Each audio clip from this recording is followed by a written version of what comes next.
Baru-baru ini, Gerindra mengusik banteng PDI Perjuangan di kandang banteng Kota Semarang. Dan ini bukan pertama kalinya loh terjadi. Kita udah tahu kan, kalau bulan lalu Gerindra juga pernah mengusik kandang banteng. Pada saat itu, mereka membajak Budiman Sujatmiko yang saat itu masih berstatus sebagai kader PDI Perjuangan. Nah, Budiman itu diajak untuk bersama-sama mendeklarasikan Gerakan Terawan Prabowo Budiman Bersatu atau Prabu di Kota Semarang juga. Nah, kali ini Gerindra berulah lagi mengusik banteng PDI Perjuangan. Tapi kali ini mereka bermain jauh lebih kasar, jauh lebih barbar, bahkan lebih brutal karena sudah main tangan alias gontok-gontokan. Loh, nggak bahaya tak? Ya berbahaya lah. Kalau sudah main tangan, udah masuk kategori penganiayaan. Dan ini jelas sudah masuk ke ranah pidana. Jadi ceritanya begini. Ada seorang kader PDI Perjuangan yang bernama Suparjianto. Nah, dia diduga telah dianiayai oleh Joko Santoso yang pada saat itu masih menjabat sebagai Ketua DPC Partai Gerindra Kota Semarang. Dan insiden tersebut sebenarnya itu dipicu oleh hal yang sangat sepele, yaitu pemasangan bendera partai. Pada hari Jumat tanggal 8 September, Suparjianto memasang bendera partai PDI Perjuangan di sekitar tempat tinggalnya. Dan kebetulan tempat tinggal Joko Santoso itu berdekatan dengannya. Jadi boleh dibilang mereka itu masih bertetanggaan. Namun mereka berada di partai yang berbeda.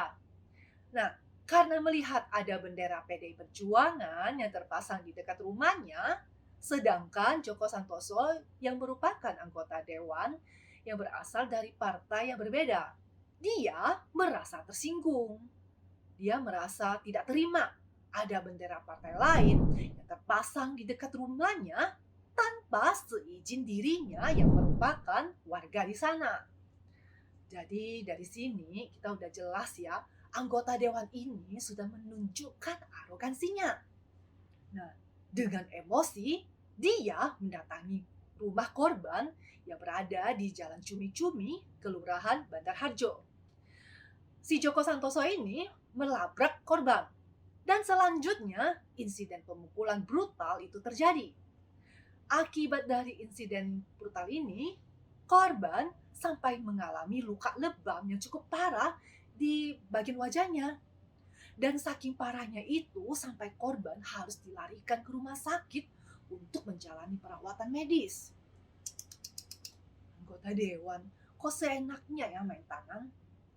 Saya jadi curiga loh, apa kader ini belajar arogan itu dari ketua umumnya yang juga terkenal sangat emosian, sering gebrak-gebrak meja. Bahkan kononnya ketua umumnya itu kalau sedang emosi itu bisa-bisa loh melempar HP ke orang yang membuatnya emosi. Jadi saya sempat berpikir loh, jangan-jangan kalau kadernya yang sedang butuh HP baru itu tinggal colek aja ketumnya, tinggal bikin emosi ketumnya, jadi ketumnya melempari dia HP. Tapi ini cuma dugaanku loh, jangan dianggap serius ya. Nah, Kota Semarang itu kan dikenal sebagai kandang banteng ya. Kok kader Gerindra masih berani-beraninya ya cari gara-gara menganiayai kader dari partai yang sedang berkuasa saat ini? Apa kalian gak takut diserutuk balik oleh banteng? Padahal saat ini Partai Gerindra itu belum berkuasa loh. Tapi kadernya sudah berani-beraninya bersikap arogan menganiayai orang lain.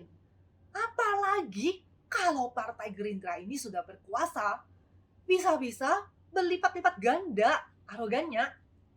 Nah, seharusnya kita semua bisa saling menghormati satu sama lainnya, walaupun berbeda pilihan politik. Kalian, para kader partai, seharusnya juga bisa memberikan contoh yang baik dalam bertoleransi antar partai sebagai contoh kepada masyarakat. Karena berpolitik itu harus disikapi dengan riang gembira, bukan dengan gontok-gontokan seperti ini. Nah, aksi brutal yang dilakukan oleh Joko Santoso juga terekam dalam CCTV yang terpasang di lingkungan perumahan korban. Dan entah bagaimana ya ceritanya, rekaman CCTV tersebut itu bisa tersebar ke publik dan menjadi viral. Nah, di rekaman tersebut terlihat jelas ada seorang pria berbaju putih yang mendatangi rumah korban. Dan pria tersebut menunjukkan gestur sedang memarahi seorang warga. Dan karena keributan yang terjadi, orang-orang yang berada di sekitar perumahan itu kemudian berlari ke arah rumah tersebut. Dan belakangan, Joko Santoso sudah mengklarifikasi terkait rekaman CCTV tersebut. Dia membenarkan bahwa pria yang berbaju putih itu memang dirinya. Tapi Joko Santoso tetap membantah kalau dirinya melakukan aksi pemukulan terhadap kader PDI Perjuangan. Dia mengaku memang sempat emosi lah pada saat itu. Tapi dia hanya mendorong korban. Namun tidak sampai menyentuh bagian wajah korban. Tapi nyata-nyatanya wajah korban itu sempat terluka parah loh dan harus dilarikan ke rumah sakit. Nah, terkait kasus ini, pihak PDI Perjuangan sudah membuat laporan dugaan penganiayaan tersebut ke Polda Jateng. Ketika tahu dirinya sudah dilaporkan, Joko Santoso kembali tak terima. Dan dia bahkan mengancam akan melapor balik Suparjianto atas laporan palsu dan pencemaran nama baik. Lo bayangkan gak sih? Ih, geram aku sama. Nah, buntut panjang dari insiden ini, si Joko Santoso itu dicopot dari jabatannya sebagai ketua DPC Gerindra. Itu sebagai sanksi dari partainya ya. Majelis Kehormatan Partai Gerindra yang mengadakan sidang memutuskan bahwa Joko Santoso bersalah karena melanggar ADART partai, yaitu soal jati diri kader Gerindra yang seharusnya bersikap sopan, rendah hati, dan disiplin. Masa sih? Tapi memang apes lah ya nasib si Joko Santoso. Setelah dirinya itu dicopot dari jabatannya sebagai ketua DPC, kini dia masih harus berurusan dengan hukum atas pelaporan korban. Nah, jika dia terbukti bersalah, semoga dia mendapatkan hukuman yang seberat-beratnya agar di kemudian hari tak ada lagi politisi yang berperilaku arogan melakukan tindakan penganiayaan.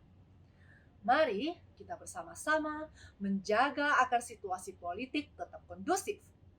Dan kita rayakan pesta demokrasi 5 tahunan ini dengan riang gembira. Saya rasa sampai di sini dulu ya. Bersama saya Yanti, don't be silent majority. Speak up.